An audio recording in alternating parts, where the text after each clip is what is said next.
সন্দেশখালীতে এখনো অবধি সন্ত্রাসী চালাচ্ছে, আমার ঘরদোর ভাঙচুর করেছে, আমার থাকার মতো ঘরের অবস্থাই নেই। এখানে নারীদের সুরক্ষা নেই, কাঁঠালের আঠার মতো জড়িয়ে গেছে সেই ইউনূস সরকার। এখানে দুর্নীতি চালাতে এসছে। আমরা সনাতনী হিন্দু, আমরা হিন্দুদের পাশে থাকবো। সন্দেশখালী রেখা পাত্র তিনি রয়েছেন আমাদের সঙ্গে সরাসরি। যদি প্রথম প্রশ্ন, আরজি করের সময় মহিলাদের প্রতি নির্যাতন হলো, বিপুল বিতর্ক হলো, আন্দোলন হলো, আপনি একবার মিছিলে এলেন, কিন্তু আপনাকে সেইভাবে নাকি সক্রিয় দেখা যায়নি বলে বিরোধীরা অভিযোগ করছেন। দেখুন, এই তৃণমূল কংগ্রেস কি ভাবলো, কি প্রচার করলো, সেটা তো আমার কিছু যায় আসে না। আমি কোথায় প্রচারে গেছি না গেছি এটা মানুষ জানে, গোটা পশ্চিমবাংলার মানুষ জানে, পশ্চিমবাংলার মানুষ দেখেছে আমি কোথায় গেছি, কোথায় গিয়ে প্রচার করেছি। সবসময় যে কলকাতার মধ্যে প্রচার করতে হবে এটা তো এর কোনো মানেই নেই। আমার সন্দেশখালী পড়েছে, আমার সন্দেশখালী কয়েকবার আমি এইটা নিয়ে আন্দোলন করেছি, আর এখনও অবধি আমার আন্দোলন চলছে। এখন আমাদের রাজ্য জুড়ে যে দুর্নীতি শুরু হয়েছে, যে দুর্নীতি, যে কাটমানি খাওয়ার সরকার এই মমতা বন্দ্যোপাধ্যায়, তার অনুগামীরা যা করে চলেছেন, তারপরে বাংলাদেশ থেকে, পাকিস্তান থেকে যে অনুপ্রবেশকারী যে জামাতিদেরকে আজকে ইন্ধন দিয়ে এখানে নিয়ে আসা হচ্ছে, নিয়ে এসে হিন্দুদের ওপরে অত্যাচার করার একটা পরিকল্পনা তৈরি করা হচ্ছে। ঠিক সেই একইভাবে দীর্ঘ আজ কয়েক মাস ধরে বাংলাদেশে হিন্দুদের ওপরে, সনাতনীদের ওপরে অত্যাচার হয়ে এসছে। আজকের চিন্ময় কৃষ্ণ প্রভু যখন হিন্দুদের পাশে গিয়ে দাঁড়িয়েছেন, একজন সনাতনী হয়ে সনাতনীর পাশে দাঁড়িয়েছেন, একজন হিন্দু সনাতনী ধর্মকে সে রক্ষা করার জন্য তাদের পাশে দাঁড়িয়েছে। তাকে স্থন বলে, তাকে জামাতি বলে, তাকে অ্যারেস্ট করা হলো একটা বেআইনি কেস, তার নামে একটা করে এই যে মিথ্যে মামলা করে এখানে কোথাও এই তোমার ইউনূস সরকার ভয় পেয়ে গেছেন। দেখুন, একটা বৈধ সরকার, যে বৈধ সরকার সে ছিল শেখ হাসিনা, আর অবৈধ সরকার এখন বর্তমানে যে বাংলাদেশে রাজ করছে সে ইউনূস সরকার। একে অবিলম্বে যেতে হবে, কেননা এর সরকারই চালাতে আসেনি, এখানে দুর্নীতি চালাতে এসছে, হিন্দুদেরকে নিধন করতে এসেছেন এখানে। তার জন্য আমাদের এই আন্দোলন, বাংলাদেশে হিন্দুদের রক্ষা করার জন্য। আমাদের ওপার বাংলা বলুন আর এপার বাংলা বলুন, আমরা সনাতনী হিন্দু, আমরা হিন্দুদের পাশে থাকবো। রেখাপত্র এইভাবে লুকিয়ে গেলেন কেন? মানে অনেকে বলছেন, আপনি জানেন আমি কি প্রশ্ন করছি। দেখুন, আমি আগেও বলেছি, লোকে কি বললো কি না বললো সেটা তাতে আমার কিছু যায় আসে না। আমি কোথায় আছি, কি করছি সেটা তো আমি দেখতে পাচ্ছি, আর গোটা পশ্চিমবঙ্গের মানুষ দেখতে পাচ্ছে।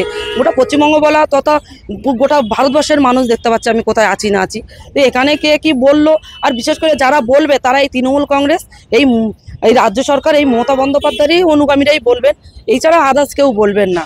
আপনি আপনি আপনি আপনি গা ঢাকা দিয়ে থাকেননি, আপনি খুনের ভয় পাচ্ছিলেন বারবার। অবশ্যই দেখুন, আমরা এই আন্দোলনটা করেছি, সন্দেশখালীতে এখনো অবধি সন্ত্রাসী চালাচ্ছে। আমি সন্দেশখালীতে থাকলে, এই মুহূর্তে আমি সন্দেশখালীতে থাকলে আমার উপরে যে কোনো একটা জীবন বা আমার জীবনের উপরে একটা হামলা আসতে পারে। ওরা এমনিই পরিকৃতভাবে এটা একটা ভয়ঙ্কর অভিযোগ করছেন। আপনি লোকসভা নির্বাচনে দাঁড়ালেন, আপনাকে কেন্দ্রীয় সরকার কঠিন নিরাপত্তা দিল, তারপরেও আপনি অভিযোগ করছেন যে সন্দেশখালী যদি আপনি যান, যেহেতু আপনি যাচ্ছেন না, তাহলে আপনাকে খুন করে দেওয়া হতে পারে। দেখুন, আমার ঘরদোর ভাঙচুর করেছে, আমার থাকার মতো ঘরের অবস্থাই নেই। আমি থাকতে গেলে আমার পরিবারকে নিয়ে থাকতে হবে। আমার 3টি বাচ্চা আছে, আমার স্বামী আছে। এবার আমার ঘরদোর ভাঙচুর করেছে, পেছন সাইডে দেয়ালকেও ওরা খোদাই করে ফাঁকা করে ভেঙে রেখে দিয়েছে। তাহলে আমি সেইখানে থাকবো কি করে? এখন আমি এখানে আছি, আমার স্বামী এখানে একটা কাজ করছে, এখানে আমি আছি। আমি সন্দেশখালীতেও যাচ্ছি, আমি সন্দেশখালী নয়, আমি প্রত্যেকটা বিধানসভার মধ্যেই ঢুকছি। এখন এই যে আমাদের বিজেপি সদস্য, যাকে বলে হিন্দু সদস্য, হিন্দুদের রক্ষা করার জন্য যে হিন্দু গণনা, আমরা সেই কাজটাও, কর্মসূচিটাও কিন্তু চালু রেখে দিয়েছি। এখানে সন্দেশখালী যাচ্ছেন না? অবশ্যই সন্দেশখালী যাচ্ছে। আপনাকে কে বলেছে? আপনি আমার ফেসবুকের ডিপিটা চেক করলেই বুঝতে পারবেন যে সন্দেশখালী যাচ্ছি কিনা। এইসব তৃণমূল কংগ্রেসের কিছু এই শয়তান চুনোপুটিদের গল্প। এরা এখন তো নিজেদের গোষ্ঠীদ্বন্দ্বের ভেতরে এখন বলে না যে সেই কাঁঠালের আঠার মতো জড়িয়ে গেছে, এখন নিজেরাই বেরোতে পারছে না, নিজেরাই এখন সাধারণ মানুষের ওপরে এখন অত্যাচার করছে। হারোয়া নির্বাচন, সেখানে দাঁড়িয়ে আবার হেরে গেল বিজেপি।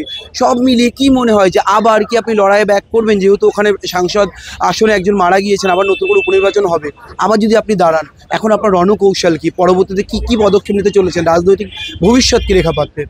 দেখুন, রাজনৈতিক এতে থাকবো, রাজনৈতিকের সাথে মানে পলিটিক্সের সাথে থাকবো, কথা দিয়েছি, আছি। এবং এই আবার যে উপনির্বাচন হবে সেখানে আমাকে দেবেন কি না দেবেন সেটা দল সিদ্ধান্ত করবেন, এখানে তো আমি সিদ্ধান্ত করতে পারবো না। সেখানে আমাদের মাথার উপরে আমাদের প্রধানমন্ত্রী আছেন, আরও কত আমাদের রাজ্য এবং আমাদের জেলার নেতারা আছেন, তেনারাই সব কিছু ইয়ে করবেন। এখানে আমার কিছু বলা নেই, কিন্তু আমি লড়াই আছি। আমাকে যখন যেখানে দেবে আমি আমার মতো করে আমি সবার জন্য, মানুষের জন্য আমি লড়াই করব। এই যে আরজি করের ঘটনা, এই আন্দোলনকে আপনি কোন চোখে দেখছেন? আর এই আরজি করের ঘটনা, দুর্নীতি, থ্রেট কালচার সব মিলিয়ে আপনার ঠিক এখনো পর্যন্ত কি অভিযোগ? সঞ্জয় রায়ের ফাঁসি কি চাইছেন? অবশ্যই দেখুন, শুধু সঞ্জয় রায়ের নয়, এখানে সন্দীপ ঘোষ আছেন, আরও অনেকেই জড়িত আছে। আমরা চাইছি প্রকৃত যারা দোষী তাদের প্রত্যেকের ফাঁসি হোক। শুধু সঞ্জয়ের একার তো ফাঁসি চাইলে হবে না, এখানে সঞ্জয়ের যতটা ভূমিকা আছে এর থেকেও ওপরে, সঞ্জয়ের ওপরে আরও যেসব এই সন্দীপ ঘোষেদের মতো যারা এখনো ভূমিকায় আছে, এদের তো আগে ফাঁসি হবার দরকার। এদের মতন দুর্নীতিগ্রস্তকে, এদের মতো মানুষ যদি এই রাজ্যে থাকে, তাহলে এখানে নারীদের সুরক্ষা নেই। জুনিয়র ডাক্তারদের যে আন্দোলন, এই যে আন্দোলন করলো, ধর্মতলায় বসে থাকলো, এই আন্দোলনকে আপনি কোন চোখে দেখছেন? কারণ আপনি আন্দোলনের মধ্যে দিয়ে উঠে এসেছেন সন্দেশখালীতে। দেখুন, আন্দোলনটা যেহেতু আমি আরজি করে যে আমাদের অভয়া বনটিকে যেভাবে অত্যাচার করে তাকে খুন করা হয়েছে, আমি সেই একইভাবেই মানে তার আমি কিন্তু সেই আন্দোলনের মতোই দেখতে যাই। ঠিক যেমন সন্দেশকালীন আন্দোলনটাকে আমি যতটা গুরুত্ব দিয়েছিলাম, সেই আন্দোলনটা কিন্তু এখানেও আমি গুরুত্ব দিয়েছি।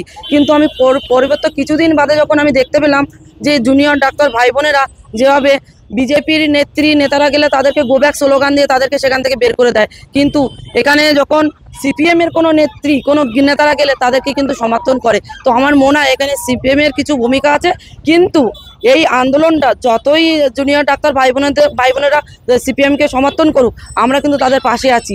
এই ঘটনাটা আমরা কিন্তু মুছে যেতে দেবো না। এই ঘটনা কিন্তু আমরা যতদিন না বিচার পাবো, আমরা কিন্তু এই আন্দোলন চালিয়ে যাব। একেবারেই তিনি ব্যস্ত, তিনি নাকি সর্বসমক্ষে আসছেন না, কিন্তু আমরা যখন যাদবপুর অঞ্চলে এলাম, স্পষ্টত দেখলাম শুভেন্দু অধিকারীদের মিছিলে রেখাপাত্র এখনো সময় নয়, এবং দার্থহীন ভাষায় তিনি বললেন তিনি আছেন প্রতিবাদে, আন্দোলনে, লড়াই। ক্যামেরায় সুমনের সঙ্গে রমেন দাস, সংবাদ প্রতিদিন .in।